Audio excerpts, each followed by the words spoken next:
ओम श्री हरि नारायण। ओम नमो भगवते वासुदेवाय नमः।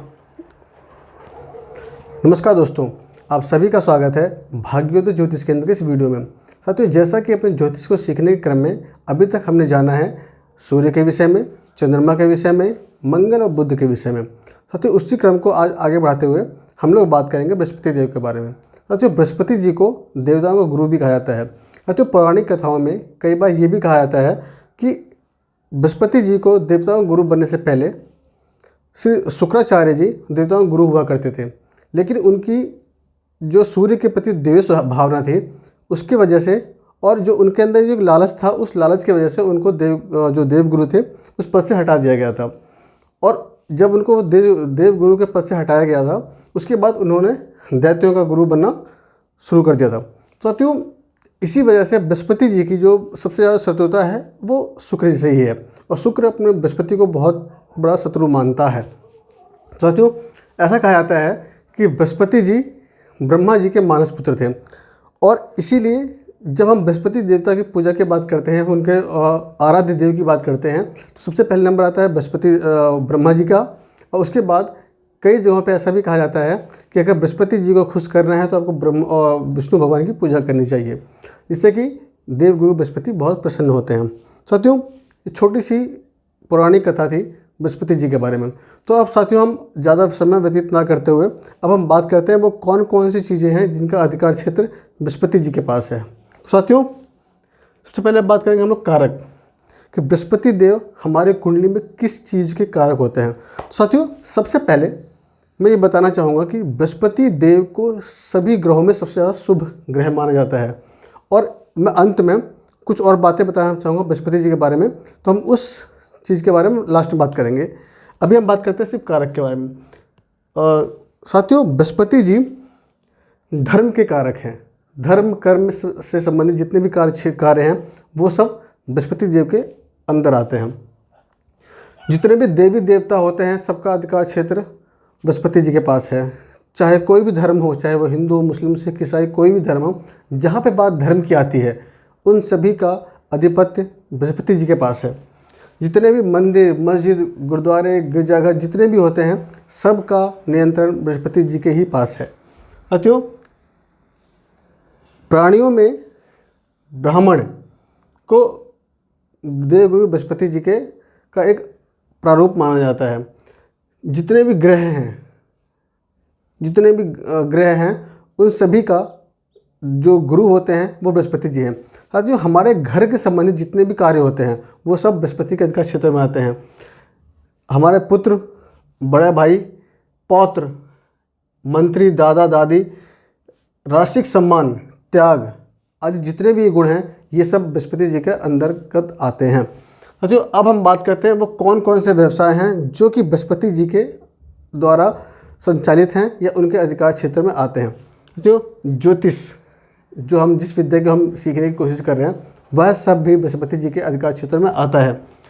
आयकर संबंधित जितने भी कार्य होते हैं, जितने भी जज होते हैं, आप कितने भी जजों की आप कुंडली देख लेंगे, जैसे तो मैं लगभग 7 से 8 जजों की कुंडली को मैं विवेचना कर चुका हूँ।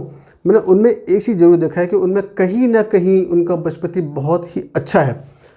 और जितने पुजारी होते हैं, चाहे वो आपके मुसलमानों में उनके जो मौलाना जी होते हैं, जो ईसाइयों में उनके पादरी वगैरह होते हैं, वो सब भी बृहस्पति के द्वारा ही शासित हैं। गांव के मुखिया, वेदों के मंत्र आदि सभी बृहस्पति जी के द्वारा देखे जाते हैं। साथियों, बृहस्पति जी मंत्रों के बहुत बड़े जानकार थे। सारे मंत्र, वेद जितने भी हैं सबके बहुत बड़े ज्ञानी थे। ये इसीलिए इसका जितना भी अधिकार क्षेत्र है वो सब बृहस्पति जी के ही अंदर आता है। तो साथियों, अब हम बात करते हैं वो कौन कौन से रोग हैं जो बृहस्पति के अंदर आते हैं। साथियों, मधुमेह, खून की कमी, मोटापा, हार्निया, बदहजमी। साथियों, यहाँ पे मैं एक बात बताना चाहता हूँ। एक्चुअली बृहस्पति जी को हम जब बात करते हैं तो उनका हमें स्वभाव पता होना चाहिए कि आखिर बृहस्पति जी हैं कैसे। बृहस्पति जी एक 55-60 साल के एक कहते काफ़ी उम्र दराज एक व्यक्ति है, जो कि उसका पूरा चेहरा, उसका रंग काफ़ी गोरा है और वो काफ़ी थोड़े मोटे से होते हैं। एक्चुअली होता क्या है कि इस एज 55-60 साल की उम्र में आने में के बाद ज़्यादातर लोगों के जो बॉडी थोड़ा फैल जाता है, उसी तरह के ही उनका होता है। और सबसे बड़ी बात यह है कि बृहस्पति जी से संबंधित जितने भी लोग को हम देखना है तो हमें ये देखना पड़ेगा कि उन सभी लोगों को कितना ज्ञान है। क्योंकि आप जब देखिए, जब भी हम किसी एक एजेड लोग आदमी पास बैठते हैं तो वो सब हमें अच्छी अच्छी बातें बताते हैं भगवान के विषय में, देवताओं के बारे में, कि हमें अच्छा करना चाहिए, किस तरह से हम समाज के लिए अच्छा कर सकते हैं, या फिर वो कौन कौन सी चीज़ें हैं जिसके थ्रू हमारा देश सुधर सकता है। वो सब चीज़ें वो बूढ़े बुजुर्ग लोग हमें बताते हैं। तो वो सब लोग जितने भी होते हैं वो सब हमें बृहस्पति का एक प्रारूप समझना चाहिए। क्योंकि होता क्या है साथियों, बृहस्पति जी में वही गुण हैं जो गुण उनमें होते हैं। तो अब हम आगे बात करते हैं कि वो कौन कौन से दान हैं जो कि बृहस्पति अगर किसी भी कुंडली में खराब हैं या अगर बुरी स्थिति में बैठे हैं तो हम वो करते हैं तो हमें उसका अच्छा फल मिलता है। साथियों, हल्दी का दान, जितने पीले वस्तु होते हैं, पदार्थ होते हैं, अगर आप उन सब का दान करते हैं तो आपको उसका अच्छा फल मिलता है। जैसे हल्दी, गुड़, पीले वस्त्र, फल, सोना, पुखराज, ये सब बृहस्पति जी के अंतर्गत आते हैं।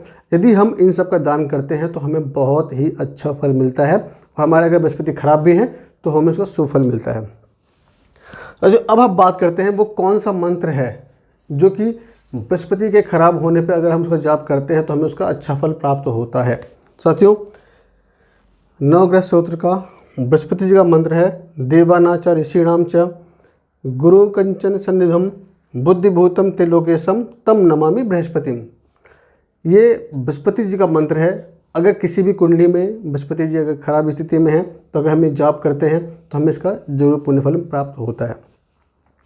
साथ ही यहाँ पे मैं एक बात और बताना चाहता हूँ, जो नॉर्मल जो लोग होते हैं, जो ज्योतिष थोड़ा बहुत जानकार होते हैं, वो क्या कहते हैं कि बृहस्पति को देख करके वो काफ़ी सारे प्रेडिक्शन करते हैं कि अगर बृहस्पति की दशा आ गई तो आपका सब अच्छा हो जाएगा। साथियों, कोई भी जब प्रेडिक्शन होती है, मेरा मानना ये है कि जब तक आप किसी भी कुंडली के सारे ग्रहों और भावों के बारे में अच्छी विवेचना ना कर लें तब तक कोई भी प्रेडिक्शन ना करें।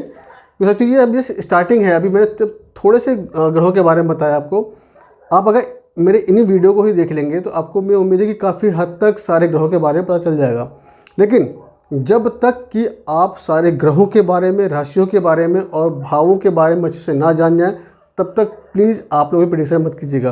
साथियों, अब मैं एक बात आपको बताता हूँ कि जैसे मैंने आपको शुरुआत में वीडियो में कहा था, अगर किसी भी जातक की कुंडली में बृहस्पति लग्न में बैठ जाए तो मैं ये मानता हूँ कि हाँ, वो कहते हैं कि अगर लग्न में बृहस्पति बैठा हुआ हो तो कुंडली में अगर लाख दोष हो तो ख़त्म हो जाए। साथियों, आप यहाँ ये बात समझने वाली बात ये है कि अगर चलो मानो कि अगर किसी कुंडली में लाख दोष हैं तो ख़त्म हो जाएंगे, और अगर नहीं हुए तो वहाँ पे क्या होता है, बृहस्पति जी वो दोष उत्पन्न करते हैं और तब उसको फिर ख़त्म करते हैं। तो इसलिए साथियों, किसी भी एक ग्रह को, चाहे वो अच्छा हो चाहे बुरा हो, देख करके हम ये नहीं कह सकते कि हाँ ये आने वाला टाइम हमारा बुरा है या अच्छा है। जब तक आपके ग्रह, दशा, गोचर ये सब मिल के कोई चीज़ आपको ना देते हों, योग ना देते हों, तब तक वो चीज़ फलीभूत नहीं होती है। मैंने ऐसे बहुत से कुंडलियों, बहुत से चार्टों में देखा है कि जिन चार्टों में वो चीज़ नहीं दिखती थी मुझे कि हाँ ये कैसे होगी, लेकिन वो चीज़ें हुई। क्योंकि कई बार क्या होता है कि दशा, गोचर और योग ये ऐसे कुछ एक खेल बना देते हैं या फिर कुछ एक ऐसे बनाते हैं कि कोई ग्रह ना काम करने वाला भी वो काम कर जाता है। साथियों, मेरी आपसे एक रिक्वेस्ट है कि जब तक आप सारे वीडियोज़ अच्छे से देख लीजिए, समझ लीजिए, हमें आने वाले वीडियोज़ को भी देखते रहिए ताकि आप थोड़ा बहुत आपको ज्ञान हो जाएगा कि ज्योतिष है क्या। तो इसी तरीके से आप थोड़ा सा सीखते रहेंगे और मुझे भी बड़ा अच्छा लगेगा कि मैं आप लोग सिखाता रहूँ। तो आप लोग कमेंट कीजिए, मुझे भी बताइए कि हाँ आप लोग वीडियो कैसी लगती है, अपने दोस्तों के साथ शेयर कीजिए, और अगर हो सके तो प्लीज़ ज़्यादा से ज़्यादा लोगों को शेयर कीजिए ताकि वो लोग भी इसका बेनिफिट उठा पाएँ। और साथियों, एक बात और बताना चाहता हूँ मैं कि बृहस्पति जी हमेशा अच्छी नहीं होती। कई बार ऐसा होता है कि बृहस्पति को हम लोग जीव का कारक भी मानते हैं। तो साथियों, आप एक बात कहीं देख के देखिएगा कि अगर किसी कुंडली में, जहाँ भी आप कुंडली में जहाँ बृहस्पति बैठे हुए हों, आपको उस भाव संबंधित जो आपके जो कारक में जीव होता है, जैसे एग्जांपल के लिए अगर किसी के नवम भाव में बृहस्पति बैठ जाए तो बहुत अच्छा है, वो धर्म कर्म आदि के लिए बहुत अच्छा है, लेकिन वो पिता के लिए इतना अच्छा नहीं होता। वो आपके पिताजी को रोग दे सकता है या कुछ इस तरह दे सकता है। साथियों, तो मैं इसीलिए कहता हूँ कि कभी भी एक ही ग्रह को देख करके कोई भी प्रेडिक्शन नहीं करना है, चाहे वो अच्छा ग्रह हो चाहे बहुत बुरा ग्रह हो। जब तक आप कोई कुंडली को एनालाइज ना कर लें, कोई प्रेडिक्शन ना करें। और हाँ, कोई प्रश्न हो मुझसे, मेरे इस वीडियो संबंधित या मेरे पिछले वीडियो जितने मैंने डाली हैं उनके संबंधित, आप लोग मुझे ज़रूर लिखिए। मैं कोशिश करूँगा कि आप लोगों के जितने भी शंकाएँ हैं उन सबका निवारण कर पाऊँ। और आप लोगों का बहुत बहुत धन्यवाद। आप लोग जो मेरे वीडियोज़ को देखते हैं, पसंद करते हैं, धन्यवाद।